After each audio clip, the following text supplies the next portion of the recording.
would you say to that 9th grade girl? We all know who you were dating. He's gonna get married.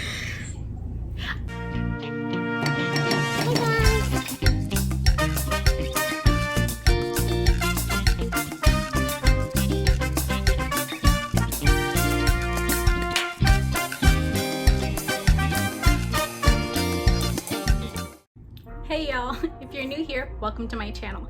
If you're not new here, hey boo, I see you coming back. As you can see from the title, I had my first interview. Baby, we made it. Just kidding. So technically, yes, it is an interview. Did we make it? I don't know, we're not there yet. But we will get there. I just want to preface what you're about to see. It is an interview. I sit down and talk to my high school counselor. Her name is Kendall Young. She actually was my elementary school counselor as well. Of course, she wasn't counseling me for much in elementary school, but in high school she had a very big impact on my life and my goals. And as some of you know, I went through something very traumatic in high school, and she was very helpful, checking in on me, always making sure I was where I needed to be, doing what I needed to be doing. So in this interview, we're going to talk about our relationship, but also college and what I went through in college and what she feels like it's important for college students to know. She has written a book on tips how to get into college. She is now using her platform to educate not only the students in her high school, but students everywhere that may have questions about college and don't know where to go. All of her socials will be linked in the description box below, as well as where you can find her book. She's starting this YouTube channel with different interviews that she's doing with, I assume, different students, so that will also be linked in the description box below. Make sure to check her out, or if you know anybody who needs these tips, send them her way. Before you leave, don't forget to subscribe. I hope you enjoyed the video. Well, I am so glad that you agreed to be interviewed, because your story is one I use all the time to inspire people, motivate people, and then just for me as a personal motivation just to see how well you're doing. A long time ago, when you were in high school and I was your counselor, did I ever think that we would be at this point where, you know, where we were in elementary school and you were my counselor, like detail? Yeah. No, I'm a long way. Definitely. So let's go back to high school. Okay. All right? Oh gosh. So going into high school, what were your thoughts about it? Were you excited about it? What were your goals at that time?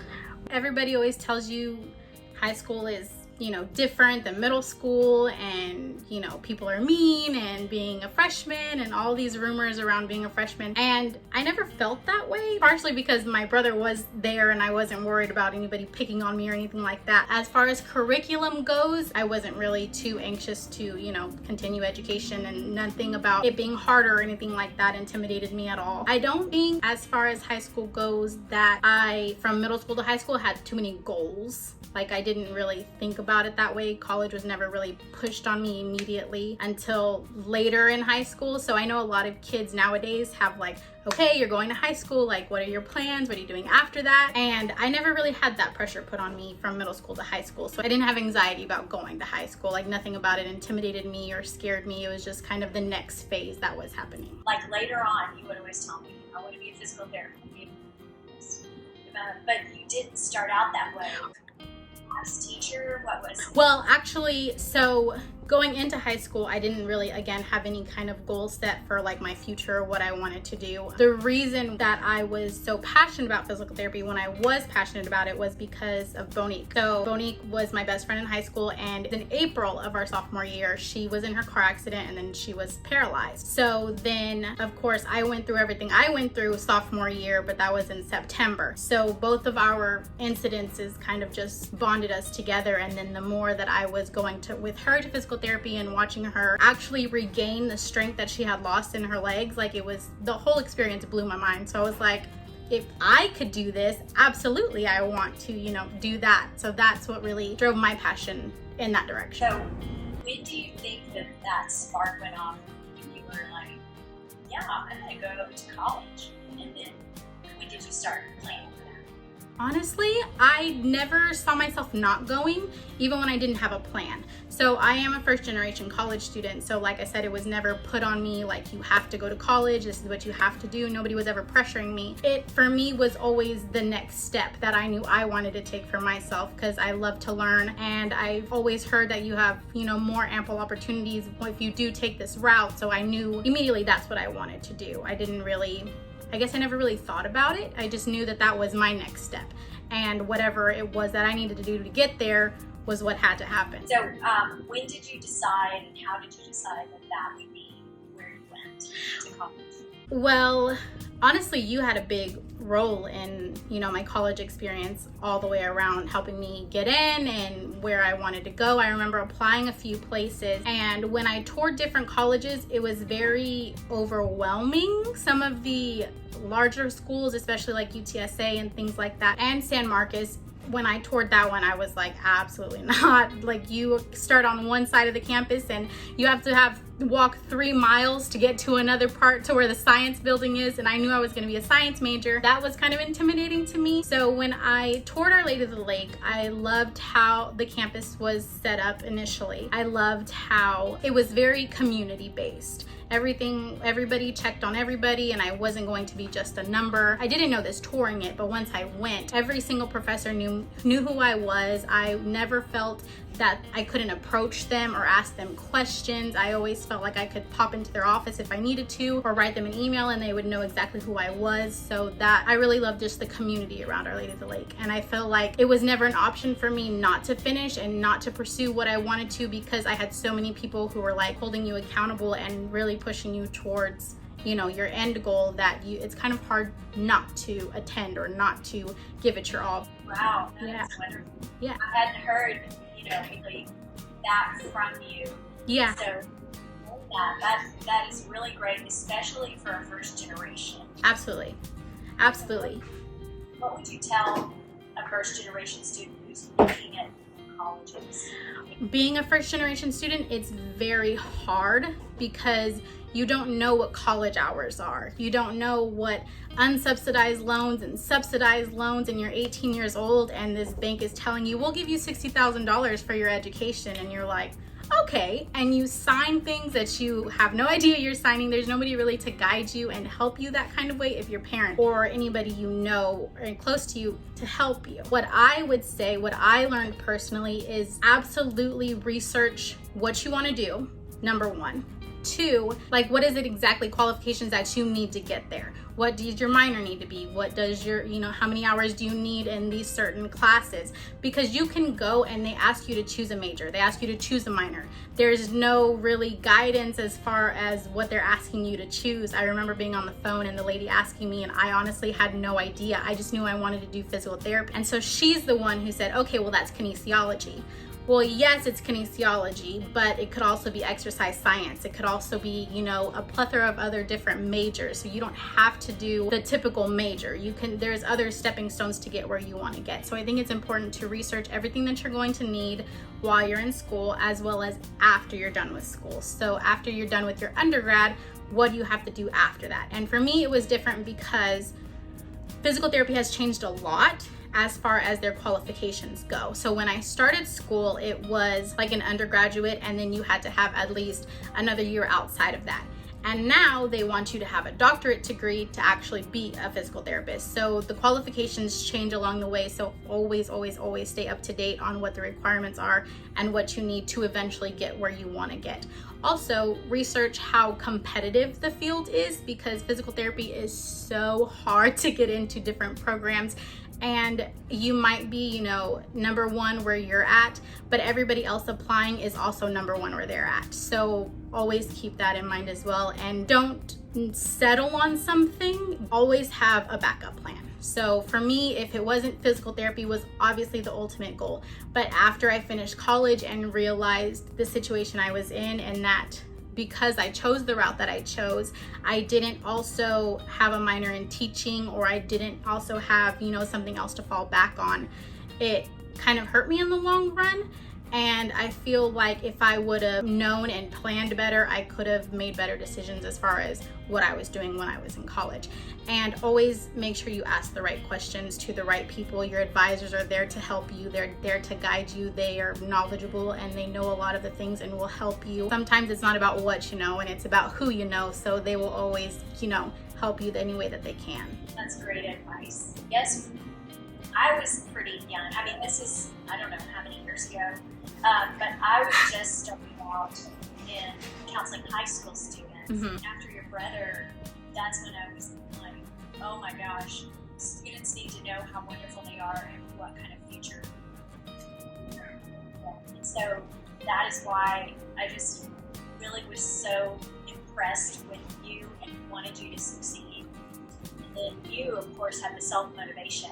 And if anybody has drive, Yep. it was kind of easy to counsel you because, you're motivated anyway. Yeah, I do want to say that part of the reason that I chose Our Lady of the Lake and that was my decision was because you were always really hands-on with me as far as getting me the tools that I needed to know what was happening and staying on top of me, making sure I was, reaching my full potential. So I have always had a drive in me, but I'm very much the type to want to do something and go at it really hard for a long time and then get bored. So I was like, but you were always there to make sure I was doing what I had to do. And then once I got to Our Lady of the Lake, it was very much of the same thing. So my advisor was Dr. Randy Dietz, and he was actually head of the entire kinesiology program. It was a pretty small program at first, and he was the only professor teaching all of the classes.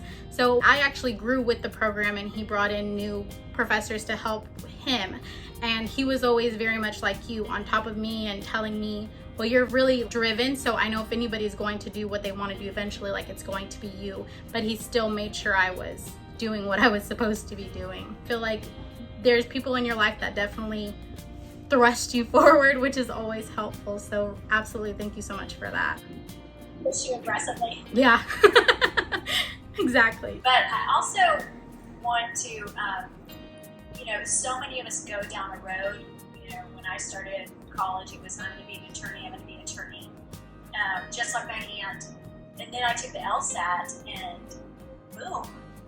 And so you're right. I had to get a plan B. Yeah. Teaching, but God has plans for all of us. Yeah. And so just because you may not be going to physical therapy school right now, Right. or doesn't mean that that was not a worthwhile. Absolutely.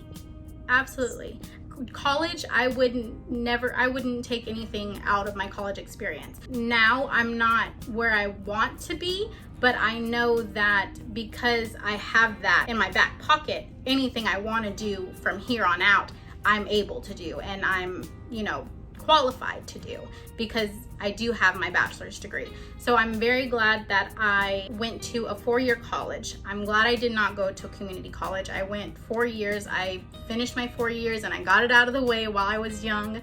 And once school was over, it was up to me to kind of, decide where I wanted to go. Also, after school, I was 23 when I graduated college, and you feel like, oh, I graduated college, I'm supposed to know where I'm going, I'm supposed to know, what's next, and I'm supposed to be in my career. And absolutely not. If you're not, that's perfectly fine.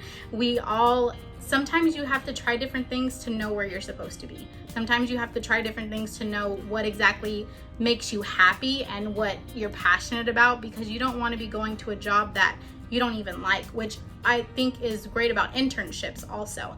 When I did do an internship my senior year of college, and being in the physical therapy world, I knew that's exactly where I wanted to be. And I knew with patients, I got to do therapy with a child one time, and I've been a nanny for a very long time. So I love working with children as well as the physical therapy. So I got to work with him, and I was like, I want to do physical therapy, but not only physical therapy, I want to do physical therapy with children and people that I know how to communicate to. So I think it's important to try different things and, leave your options open and let yourself know, you have options. You're not on a time clock. Everything's up to you. So one thing that I asked you to do after you went off to college, and one thing that I think is one of your special gifts, is sharing your drive and your passion with others. Yeah.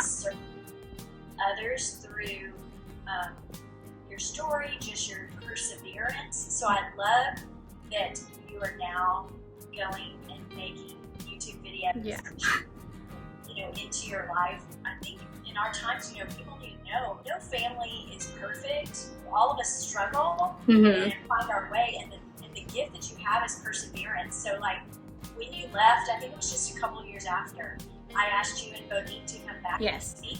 Yeah. Because you could speak into them and they could look at you and they could say, I understand her. Right. You may look at me as a counselor, an older person, and be like, I don't relate to you at all. Right. But you have that gift. I love that you're using that now. Yeah. But now bigger platform. Yeah. And I have touched, I don't know how far. Right now, it's just what I'm doing for the meantime. I actually did try to get back into physical therapy school, but now that I have 2 girls, of course, it's harder with going back to school and making sure they're taken care of. And then we're in the middle of a pandemic, so nobody's doing anything. So I'm very much the type that I can't not do something. I have to be doing something. And YouTube has actually been a great outlet for me to make sure I'm staying busy, make sure, I'm not only staying busy, but also feeding my creative side and speaking to people. And I feel like I'm pretty good at communicating, so I love to talk to people. And it's kind of everything I love in one. So that's what I'm doing right now. It's good for my soul as much as it is good to hopefully eventually become something.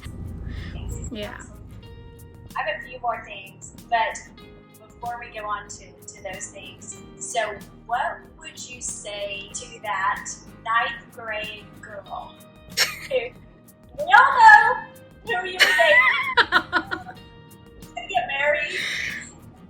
Honestly, if I could go back and tell her anything, I would just tell her to stay focused. I feel like everything in my life happened exactly the way it was supposed to happen and exactly when it was supposed to happen.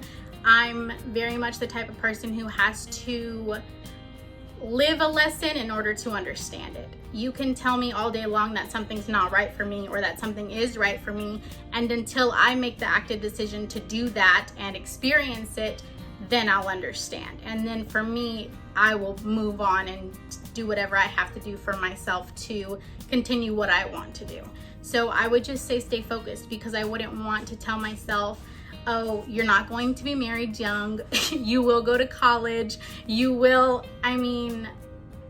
life of course will go on after your trauma. Honestly, I wouldn't want to spoil any of that for her. I feel like she learned everything she was supposed to exactly when she was supposed to learn it. And yeah. Did you know at that time that you were such a leader among your friends?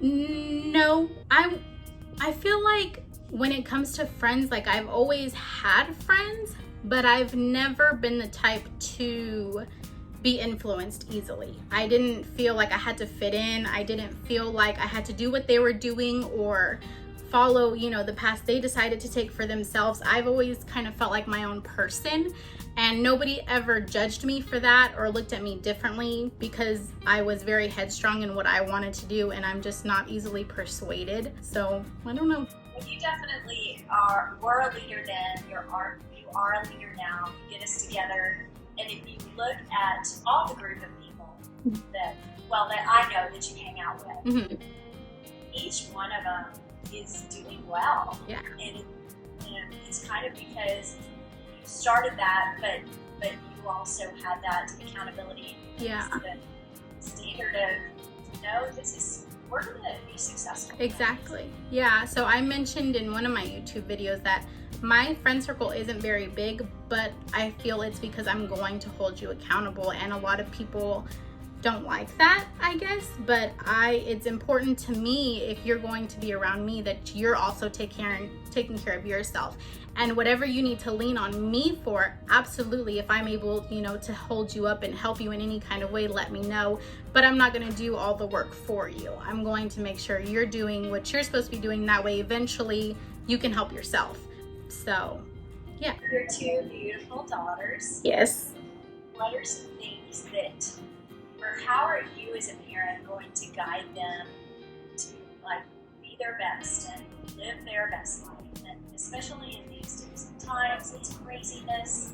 I feel like I've worked with kids for a very long time. I was never the type of person who wanted kids and wanted a huge family. That was never what I wanted. So with Liliana, I was excited to be a mom, and I feel like I had all the right tools I'm very patient. I taught her sign language when she was 6 months old. I am a nanny, so they've been with me since the day they were born. I've always been with them. But I feel like, yes, I'm with them all the time, but I also try to teach them as much as possible. I take every moment to teach them something. If they notice a flower, oh, do you know how flowers grow? Or if they notice the rain, well, do you know where rain comes from? So I take a lot of moments to kind of teach them. So especially with what's happening now with the pandemic, we actually just did a science experiment about germs, and she stuck her finger in with soap and water with a bunch of pepper in it, and the pepper spread, went away from the soap. So she learned that's why we use soap, that's why we use hand sanitizer, so we don't get germs, so we don't get sick. She's very open about wearing her mask. She won't go anywhere unless she has her mask on, because she already knows she doesn't want to get sick. She doesn't want germs. And the children that I have, they are half Black. So also everything going on with the Black Lives Matter movement and the protest, I feel like it's very important to educate them on what's happening. They're 3 and 1, so not in any kind of dramatic way, but I always from the day they were born have told everybody around me it's so important to give them positive affirmations, especially because they are Black and they do look different and their hair is different, and Liliana wears glasses. So I want to teach her to love her glasses and love her curly hair and love, who she is. And if she wants to be a princess when she grows up, that's perfect. Be a princess for now. We'll get to that later. My second daughter, I already know, is going to be completely different. If she wants to be a WWE wrestler, she can do that if she wants to. I just let them know whatever it is that you want to be, whether it be, a librarian, a doctor, the president, whatever you want to be, you can absolutely do that. And we will support whatever dream it is that you have. We don't have I'm not going to push my dreams onto her. I want her to be happy. I want her to make the decision that she wants to make to do what she loves. And yeah, I just want to encourage her. I love that. Yeah. I know you know how I am as a counselor. Even from long time, I really had a special passion for helping students, and it didn't matter, Latina, it didn't matter Hispanic, Black. And so when all this happened, a lot of times I would just kind of turn it off, because it was just so sad. Right. And I knew that in my world, I was helping everybody. It didn't matter. Right. And especially in my dissertation, that's what I wrote about, is how do people go through at-risk situations. And I specifically wrote about African American men. Mm-hmm.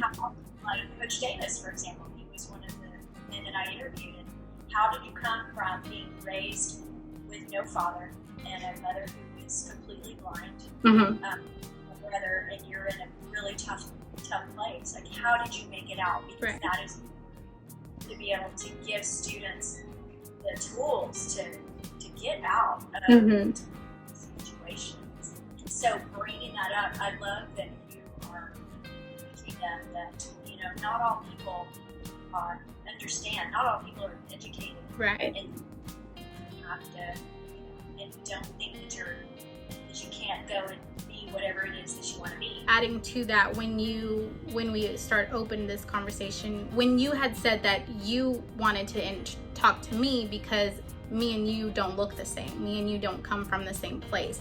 So I also had uploaded a video on YouTube when the Black Lives Matter movement started, because I feel like so many people that do look like me, who are either white passing or, Hispanic, feel that they kind of can be hands off and kind of just can be sad and turn it off, but we can't. We have to see it. We have to feel those emotions in order for us to feel a drive and feel a spark to want to change something. So I feel like it's important that we see the things that make us uncomfortable, and then we learn the things that make us uncomfortable, and then we try to change the things that make us uncomfortable. I just think that it's so important.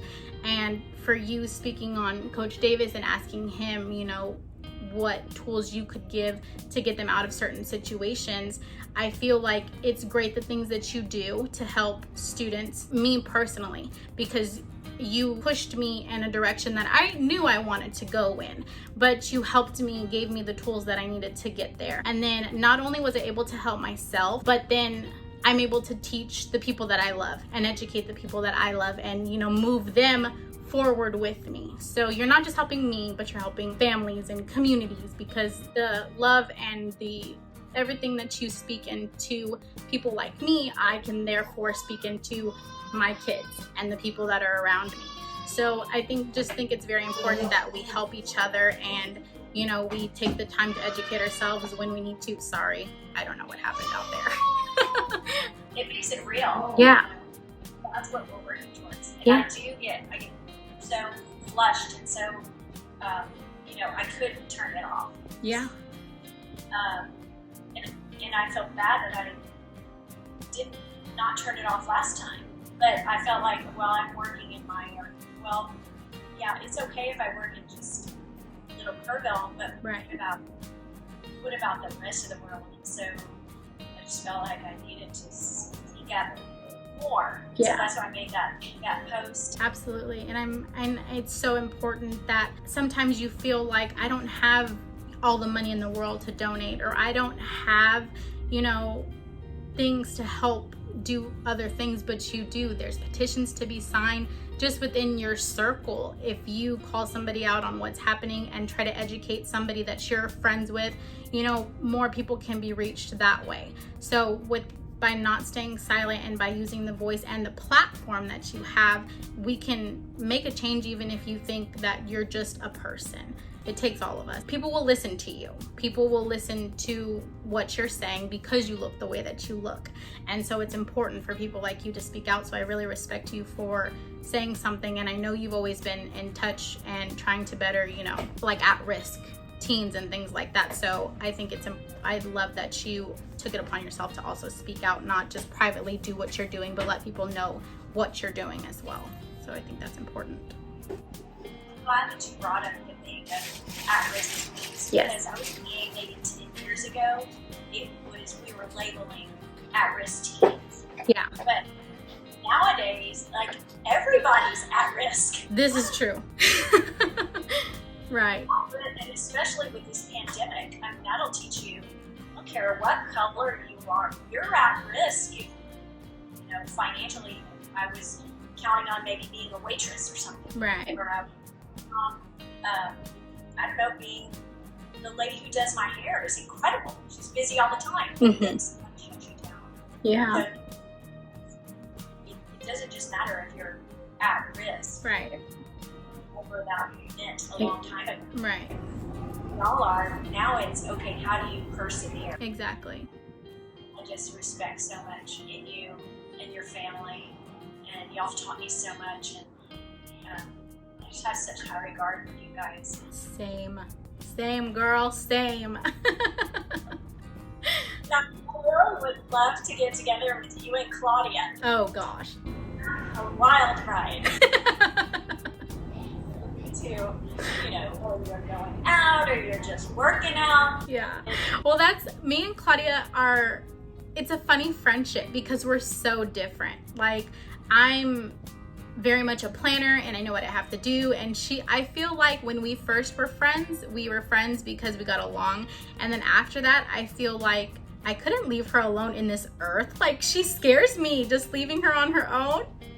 She's just so all over the place all the time, and I feel like I need to come in and make sure she's doing what she's supposed to be doing, because she's just scattered all the time. So I feel like she's really come a long way, and I'm so proud of her.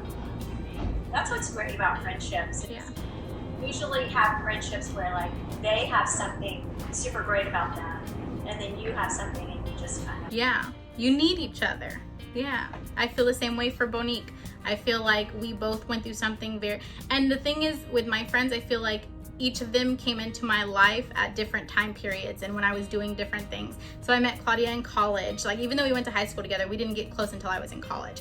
And I needed her to kind of let me let loose a little bit and, you know, experience things I hadn't experienced. And then with Bonique, I feel like she keeps me grounded as far as we went through two completely different things, but it was so traumatic and such an important time in our life that we can always relate to each other's hurt or what we're going through, or if we don't feel good on a certain day, I know I can call her and she's gonna understand.